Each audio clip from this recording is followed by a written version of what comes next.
There are cards in Clash Royale that have been in the game for years, and yet the majority of players will never use them correctly. I'm not talking about the most expensive ones, nor the ones with the most broken stats. I mean the exact opposite, the cards that cost a single elixir. The ones almost nobody wants in their deck when they start out. The ones that look like a joke next to a Golem or a P.E.K.K.A. And yet, top global players always carry them. Every tournament, every season, without exception. That is why today, I am going to explain why one elixir cards are, have been, and always will be the most important cards in the game. And by the time you finish watching this, you will never ignore them again. The first reason is that a well-used elixir is worth more than 7 wasted ones. Most new players see a P.E.K.K.A and think, now that is power. They see skeletons and think, what do I want this for? And that exact mindset is what keeps them losing. Because in Clash Royale, you don't win by having the strongest cards, you win by managing your elixir better at the right moment. And this is where one elixir cards do something almost no other card can do. They give you insane value while risking next to nothing. When you realize you can stop a 7 elixir P.E.K.K.A with 1 elixir skeletons, you begin to understand why this game doesn't work the way you think it does. You spent 1, your opponent spent 7, and you came out on top. That's efficiency. And efficiency in Clash Royale is absolutely everything. Plus, it's a positive elixir trade. When you do this consistently throughout a match, your opponent is left with no options and no way to defend against whatever you send next. Or when your opponent drops a mini P.E.K.K.A and you defend it with skeletons, even if it's a small trade, doing it consistently, as I said before, will give you an imminent advantage. The second reason is that fast cycling is no minor advantage, it's a massive one. When the game launched in 2016, there were few cards, decks were much more expensive overall, and managing elixir efficiently was harder than it is today because there weren't as many cheap cards.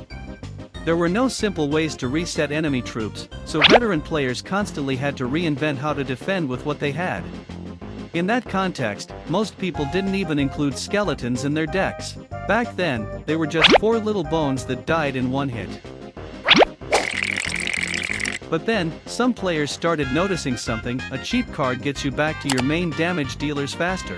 If your average deck costs 4 elixir per card, it takes much longer to cycle back to your win conditions. But if you throw in a 1 elixir card, the cycle accelerates. And in a game like Clash Royale, reaching them faster can be the difference between destroying a tower or not. For the first time, this became known as cycling. And skeletons, being the only 1 elixir card in the game at the time, were perfect for it because they were cheap, and the speed at which you return to your damage card often decides more matches than the damage itself. The third reason is that every 1 elixir card solved a specific problem that the game couldn't fix before. Every 1 elixir card that exists today has a backstory that explains exactly why it's in the game. Fire Spirits arrived on May 3, 2016, but they worked completely differently than they do today. Back then, you got 3 spirits for 2 elixir, not 1 for 1. They function like a mobile spell because they dealt area damage, cleared swarms and low HP troops, and could take down minions and minion hordes, something certain spells couldn't do at the time. It sounded great, but they had a flaw: Fire Spirits had to run to their target, and along the way, they could easily be distracted or eliminated before arriving. Because of that, their usage plummeted. 2 months later, on July 4, 2016, the Ice Spirit arrived. And this one was completely broken when it launched. For just a single elixir, it froze everything in an area for 2 full seconds. It could take a zap, keep jumping, and freeze everything anyway. That reliability gave it a consistency that Fire Spirits never achieved. Not only did it help you cycle faster, but the amount of utility it provided for just 1 elixir was so absurd it looked like a design flaw. Supercell nerfed it multiple times over the years, reducing its freeze duration to 1.1 seconds and cutting its damage. Even so, it remains one of the best cards in the game. Later, in April and May of 2017, Supercell launched the Heal spell. It cost 3 elixir and was useless in almost every situation, with the sole exception of pairing it with 3 musketeers after they took a fireball. Supercell nerfed it so heavily that its usage remained incredibly low for entire seasons. Eventually, they removed it and replaced it with the Heal Spirit, which kept the 1 elixir cost but was a spirit that healed allies and damaged enemies upon exploding. It launched way too strong, providing nearly double the healing of the old spell, so they had to adjust it too. But at least this version made sense. Supercell believed the Heal spell Supercell would work, but they failed miserably in practice, learning instead to rework cards into something more useful. In 2020, the Electro Spirit arrived, bringing something completely new: chain lightning. It could chain between up to 9 targets simultaneously, stunning multiple troops at once, and most valuable of all, resetting them. For 1 elixir, you could completely wipe out a Sparky's charged attack. The impact was immediate. And as for the fire spirits, Supercell completely redesigned them, shifting them from 3 spirits for 2 elixir to just 1 spirit for 1 elixir, but with 109% more health, 6% more damage, and better jump range. This brought the balance we have today: skeletons to distract, ice spirit to freeze, electro spirit to stun/reset, fire spirit for area damage, and heal spirit for support. 5 cards. 1 elixir each. And each one exists because it solved a real problem the game had before it arrived. The 4th reason is that card evolutions made them even more necessary. When Supercell introduced evolutions, many players thought expensive decks would dominate because they could field more powerful evolved cards. The exact opposite happened. Cheap decks, packed with 1 and 2 elixir cards, could activate their evolutions much faster than any heavy deck. You cycle faster, you get to your evolution sooner, and you use it more times per match. A cheap deck that can non-stop spam 2 evolutions is infinitely harder to defend against than a slow deck with 1 massive troop. 1 elixir cards are the engine that drives that entire system. For example, if you run Evolved Ice Spirit in a 2.6 cycle deck, you can activate it within the first minute of the match, while a heavy deck is still building its very first push.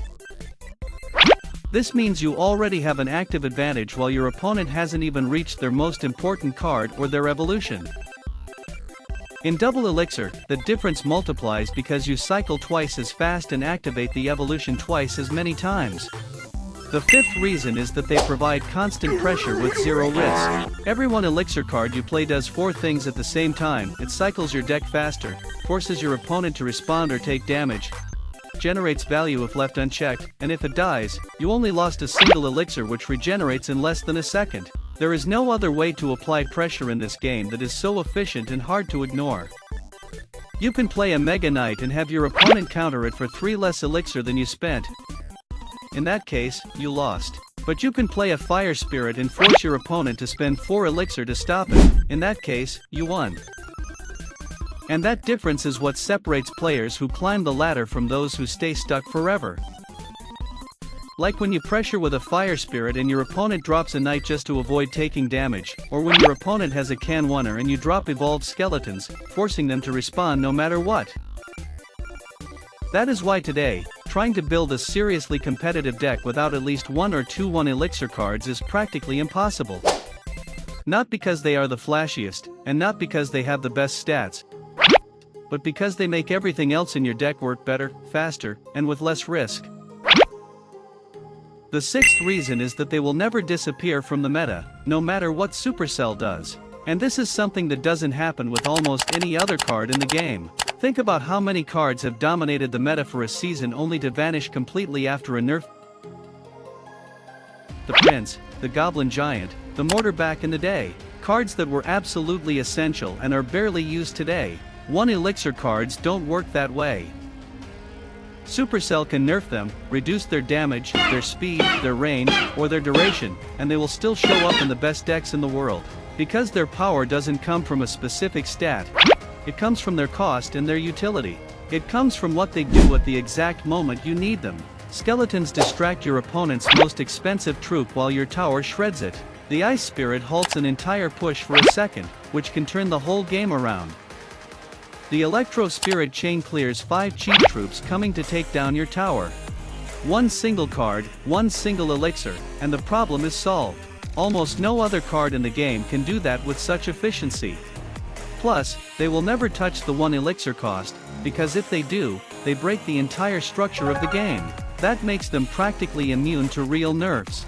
You can weaken them, but as long as they cost 1 elixir, and as long as they keep stalling, distracting, and countering at the right moment, they will always have a place in the meta. The pros have known this for years. In fact, knowing how to use these cards well is one of the clearest signs that a player is truly high level. And if you made it to the end of this video, hit subscribe, and if you want to support me even further,